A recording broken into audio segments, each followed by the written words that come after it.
I want to introduce the first speaker, Debra Camarillo, who is the Executive Director of the Latino Commission.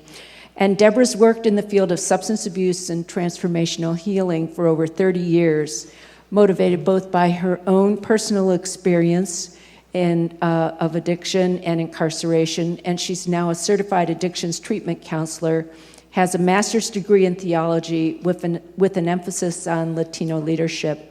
You have her bio in your app, so I'm not going to read it all. I'm just thrilled, Debra, to have you help us think a little differently as we leave today. Thank you. And it's an honor to be here. I just want to just say in my way, we're grateful. I'm very grateful to the Creator for allowing us to be here all together at this time, and for myself. And also acknowledging that we are in the land of Native people.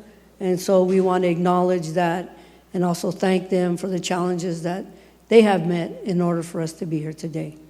My name is Debra Camarillo, and I am the daughter of Esteban Leos Camarillo and Anita Figueroa. My father comes from the land of Zacatecas, and my mother from Puerto Rico. And I have been brought up in that way, and we teach that way to our youth. Let me just say that I know that we have had a full day of reiteration of the challenges of this opioid crisis, the discussions and the strategies and how we should contend with this problem. However, before we leave, I would like to challenge our current thinking and what we know. Let us not repeat the past, but harness this as an opportunity to shape the future. Since the nation is now listening, it amazes me how this current drug crisis shifted from criminalization and a national safety issue to becoming a health concern. In communities of color, drug abuse is still chronic and a crisis. I do know, however, when a certain segment of the population is affected, suddenly things become a concern or a health issue, and the funds become available to deal with the challenge. I mention this because in brown and black communities, the drug epidemic has gone on far too long, and the criminalization of community members has been a travesty and has debilitated and worked against our families. So it is with the breath of fresh air to hear that we as a country are embracing this crisis as a health concern. It is right to look at it as a health concern. It is a matter of health of the emotional, health of the mental, the physical, and the spiritual. The individual must come to a place of healing for them. We know that currently locked up in our criminal justice system, we have 50 to 70% of the individuals locked away due to drug-related offenses, according to what statistic you read. And we know that our recidivism rates within substance use disorder treatment systems is high. And I believe it's because we are still using approaches that target specific areas of addiction, disease, as opposed to the whole being. An example is cognitive therapy. While I believe understanding and connecting behavior to consequences is crucial, it is only one part of the person, because knowledge alone is deficient. I work with young women in a program called Chinatzli, a transformational healing, rite of passage program for girls. This national program is being implemented in communities all over this nation. It's being facilitated by ordinary leaders that have been trained in this curriculum within their community. These community facilitators bring healing to their own young women, for healing belongs to the community. When I say young women, it runs the gamut, from young women that are currently in the juvenile justice system to those that are considered at risk in their local high schools. those struggling as a result of traumatic life experiences, as well as honor roll and educationally successful young women. It is important for me to say this because many times we make programs that target specific segments of the population, which subsequently label and stigmatize those that we are trying to help. These culturally relevant, healing-informed programs work by bringing a whole community together, bridging the gaps, and bridging the gap between young women on probation and young women on the dean's list, working on their strengths instead of dichotomizing and keeping them apart. In this program based on the philosophy of La Cultura Cura, which means culture cures, which operates from a transformational healing platform. And let me define for you what I mean when I say transformational healing. The process of healing within a cultural context by connecting culturally to the positive values and traditions and strengthening the areas that have suffered from the assault of colonization manifested in historical trauma. Through this process, young women embrace their full sense of self and they find their voices. The young woman lean and learn on whose shoulders that she stands, meaning she is connected to others and need others. She learns she is sacred, and as a sacred human being, what she accepts for herself and how she treats others is important. By having a voice and a thinking mind, she learns that she has the power to make her own decisions, and in an honoring way, bringing pride to herself, her family, and ultimately her community. I have seen young women wanting to commit suicide, heal, and claim a sense of purpose and blossom into thriving young women.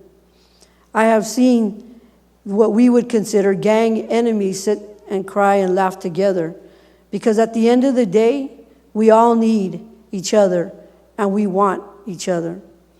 This is only one example, but I have many because as the executive director of the Latino Commission, which offers a continuum of substance use services, I have seen both men and women come to their healing and change their environments for the better and reclaim their families and themselves. Let me say this with a sense of pride and humbleness, because the Latino Commission has one of the highest rates of success, both in San Mateo County and in San Francisco County, and has been a leader in this area for years. This is our time to look holistically at the whole person and offer culturally relevant, transformational healing interventions that will bring together the congruency of the mental, emotional, physical, and spiritual. The alignment of knowing who you are and where you come from is a sense of self. The understanding that you have within you all you need to heal, that self-actualization will empower those suffering from addiction to live a life where they are not only controlling themselves, but actually living and contributing to themselves, their families, and their communities. We know this is the time to move in a new way, a time to empower our communities so they can heal themselves together, a time to invest in new promising practices that are culturally relevant and healing informed, because what we continue to do still has not changed the landscape and is keeping our prisons filled. As a person who has spent time in the criminal justice system, a former heroin addict, and now a person coming on 30 years in recovery and in the substance abuse field, I have seen my share of interventions and have also seen the power of transformational healing, giving people their lives back. Let me end with this. We know now is the time to shift to healing-informed practices from the community and to elevate our communities to a holistic, healthy state. Thank you.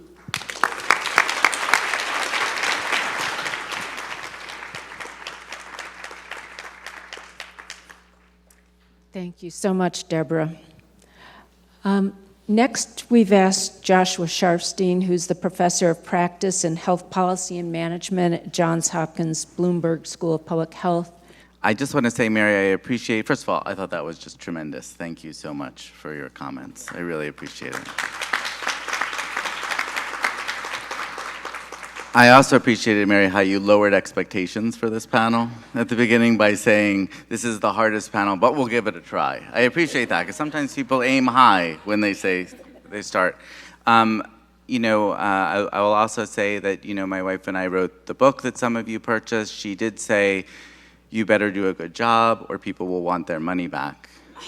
So I'm under a fair amount of pressure. And the final thing before I just say a few comments here at the end is, I am from Johns Hopkins. I do run a program there that actually gives 50 full scholarships a year for Masters of Public Health every single year, and they can be done in a distance way, including from California. We have some California students enrolled. One of the focus areas is addiction. If you have any interest in learning about this, we're looking particularly, in fact, it's exclusively for people who are working in organizations, public and private, on the front lines of the opioid epidemic.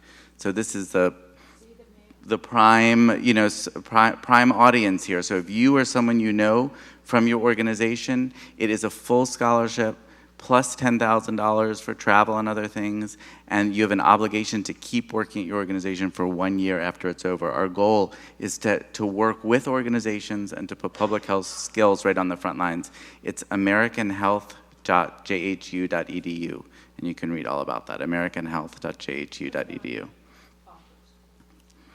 Thank you. I've had a really great, first of all, to everyone who's made this possible. I think this has been a terrific day, so many different comments, and I've had the extra bonus, because some people here bought the book, that I got to talk to people, and I just realized the tremendous work people are doing and the many different perspectives people are bringing. You see some of that from the different speakers, but the audience also, very, very different. And the book itself is based all around questions, some of which are easy, some of which are hard, and I thought, as I was thinking about the best way to conclude, that I would aim for some difficult questions for myself. These are not from the book, they're difficult though. And they relate to some tensions that I think we've appreciated in some of the questions and discussions today. And I'm gonna try to suggest how I think we can understand those tensions and how we can use them to be more effective. So the first tension I want to mention is sort of upstream versus downstream. Where is the appropriate place to put emphasis? We have this epidemic that is killing many, many Americans, affecting every community. Is it too much attention to treatment and to reversal? What about primary prevention? That was reflected in some of the questions. And the way I think about this and about all of these tensions is that we're going to need both, and that they reinforce each other. And if you find yourself on one side of that, you should lean towards the other. And this is what I mean. Treatment is unbelievably important, and treatment not only saves people's lives, just like you heard, but it is a form of prevention. Every person who is treated goes back and creates a caring environment for others.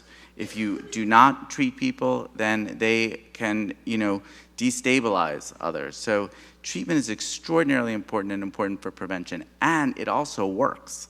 So you heard about how you treat people in jails in Rhode Island, you get a 60.5% reduction in overdoses. Treatment and more downstream interventions generate momentum that then should be used to do the harder things. I appreciated the question how hard it is to get funding for prevention, but it should be the successes in dealing with some of the most immediate problems. People should be already talking about the need to do more and address some of the primary challenges. Number two, there's a tension between established interventions and innovative interventions. There's some people who, and you can understand the tension, right? Some people will say, we know what works, we just have to keep doing that. Don't tell me anything else. And other people who say, look how many people are dying and this is a new challenge, we have to try new things. Or we know that there are different ways to connect culturally to people. The fact that we don't have a randomized controlled trial shouldn't mean that we shouldn't be funding different things. So how do you think about that tension? And people can be on either side of that tension. I think that it's very important that if something is working, to be supportive of it. But this is a very unique and devastating challenge affecting the country in many different ways. And as I think the Surgeon General said, if you keep doing what you're doing, you can't really expect better results. And so there has to be some room for innovation with the rationale and some ability. And I do think you can lean in each direction. If you are on the established side, you should think, well, what could I do to make this established intervention work better by being innovative? And if you're thinking about doing something different, how can I build in some principles that we know from the evidence? The third one I want to mention is, I'll call expertise and community. And the expertise is where people show up, as Dr. Adams said, and say, well, we know what to do. And there is a ton of evidence that doing certain things is going to save lives, and a ton of evidence that doing certain things is going to cost lives. And we should stop doing that. And on the other hand, people say, well, actually, that may not be our experience, or this isn't our experience either in a community, in a police department, and somewhere else. And you heard Dr. Adams try to resolve that tension by saying, if we just went into Scott County and said, look, you got to do a syringe exchange, that's what the evidence is, then people would have pushed back so hard we never would have gotten it done. And I think he had a very important insight there, which is you need both. You need to have evidence understanding, and you also need to be able to do things in ways that are acceptable. And the most important thing, and this is really for everybody here, I think, is to try to bring an understanding that both are needed to everything that you do. If you are more on the expertise side, you got to be really interested, like Dr. Adams is, in understanding what the roadblocks have been and how to get there. And if you're more on the community side, you should be open to what has worked in other places and where the evidence is. I find in practice in my public health career that you can have incredibly important, genuine interactions that lead to good outcomes, just like Dr. Adams, if people are open to understanding the other side of that dynamic. The last one I'm going to do is all versus some. And this is a tough one too. By all, I mean we need solutions that are going to address the entire country at once. We have to be, this is our chance to get more resources, and we should be making sure that we're speaking to everyone at the same time. The sum says, first of all, there are groups that are affected a lot more, that need special attention, and that have been affected very unfairly for many years. And it's really important that their special needs be addressed. And again, it's not one or the other. I do think it's both. I think the people who are very focused on generating overall public momentum, they need to understand the importance to being successful to addressing the needs of specific communities. And on the other hand, people who are absolutely correct in working on specific issues within the opioid epidemic should be thinking about the ways that connects across different communities so you can generate political support. So to me, I think that this has been fascinating because I've seen those four themes kind of go back and forth over the course of the day. And I think that the way you plan the day, all the dialogue has allowed for that back and forth to happen. But I think we're successful when we bring both of those sides together in each of those different divides. Thank you very much. Thank you, Josh.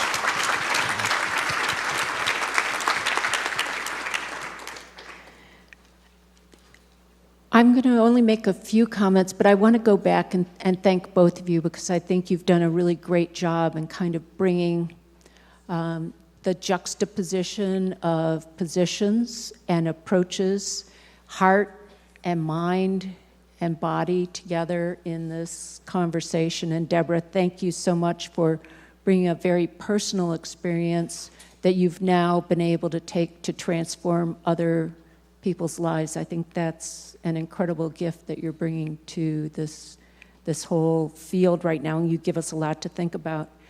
I was just sitting here when you were speaking, thinking this is kind of a full circle for me because in 1975, I started my first quote-unquote professional job in New York State working for the Office of Drug Abuse Services. and I was a drug abuse specialist, and I was trained for about 6 months to do community prevention services, but I also was then trained to be a counselor, and that was under Governor Rockefeller, where it was smoke a joint, go to jail.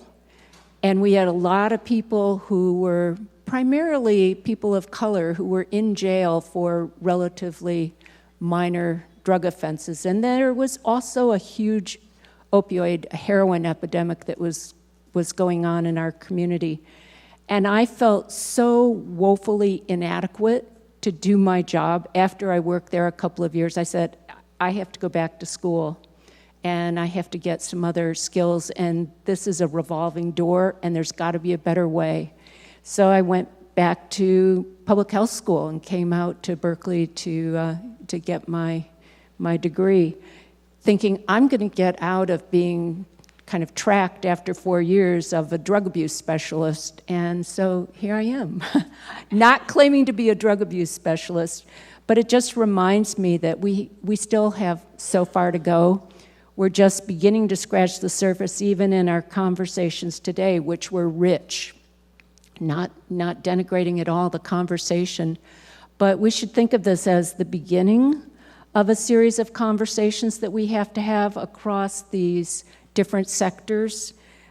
We have to be very disciplined in how we go about trying to define issues so that they are defined in a way that they're open for people to join us in those conversations. We're not closing them off to people who come from either different perspectives, different training, different life experience.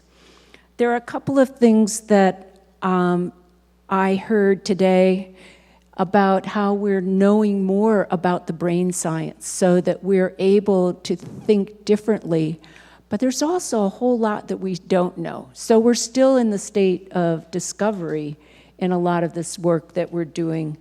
But certainly, one of my takeaways is that this relationship between criminal justice and public safety, public health, and healthcare is a set of partnerships, and there are others we need to bring to the table too, but we can't leave this initiated conversation. And there are a couple of things that I was thinking we could do. One, I started the morning off by saying this was our first National Opioid Summit, and we will do one next year. We need to hear from you on your evaluation, not only what did you like, what didn't you like today, but what would you like to see in the future? Because that will help us work with all of you to make a productive and useful event in the future. And we're happy to partner with anyone who would like to. I saw some interesting innovation starting to happen out in the hall. There was a group of, I think, physicians, I think they were all physicians, who were saying we need to have an exchange where every medical practitioner is trained and certified for MAT. And they started to design and put that together. Where's that group? I know they were like, are they in the room? Yeah, they're hiding. They're not, oh, there they are in the very back. The hands are up. So they were making offers and gifts to each other, which I think is so important because some people in this room have some solutions that somebody else would be able to utilize. So if there's something you're willing to train someone on or share, please do it. We also commit to doing a series of Dialogue for Health webinars. And if you're interested in offering up some of your talent for these webinars that PHI has been running for about 10 years, we have a lot of people who sign up for those. Dr. Carmen Navarez is the lead person on that. Put that down on your evaluation as well. I'm going to end here, and I want to thank a couple more people who I didn't highlight this morning, and that is some of the PHI staff who've been really tireless in adding this on to their already full workload to make sure that we could pull this meeting off. Matthew Marsom, who you've heard from during the day, Ann Whitten, Jody, and Julie, and right, Marissa, Bonnie Preston, who's not a PHI staff, but who joined us voluntarily from Region 9 to keep us on track. And I think they realized that this was something that was really important for us to do well. So I want to thank them for the weekends and the nights that they've put into this.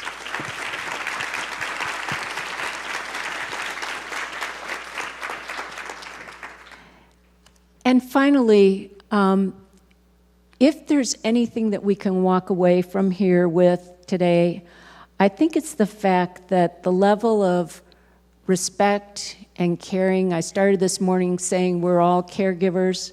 What I heard from all of you today, it was overwhelming. It really kind of filled my heart with hope that we actually can overcome this opioid epidemic, because there are not just so many smart people in this room, but so many caring people. So I thank you and send you off on safe travels home, and we look forward to continuing to interact with you.